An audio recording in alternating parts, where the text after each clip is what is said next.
Long de 330 km, le fleuve Milo.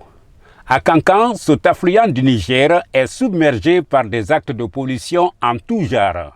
Le voici en période d'étiage. Voici le même cours d'eau en hiver.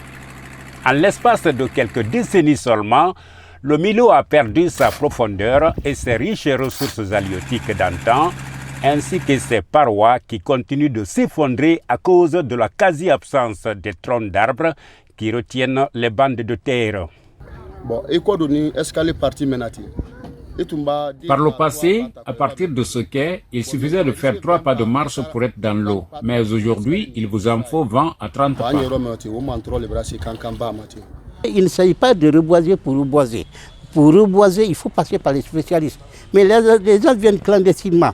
Des hommes qui ne sont pas spécialistes. On leur donne le financement, ils viennent, ils jettent dans l'eau, après ils s'en vont. Il n'y a pas de suivi. Comment ça peut réussir? Autre facteur de menace, les déchets solides de la ville drainés par les eaux de ruissellement. Les nombreuses actions de sauvetage du fleuve Milo semblent être à bout de souffle. Et si vous prenez la ville de Kankan par exemple, c'est plusieurs canaux qui conduisent les eaux usées des quartiers vers le Milo.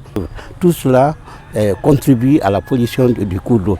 Il y a les fabricants de briques, il y a les cultures maraîchères. Donc aucun respect du cours d'eau n'est là. Source de subsistance pour de milliers de personnes, le rétablissement de ce fleuve à l'abri de toute forme de dégradation nécessite aujourd'hui un plan de sauvetage plus harmonisé et suivi au pied de la lettre par le gouvernement et ses partenaires locaux et étrangers.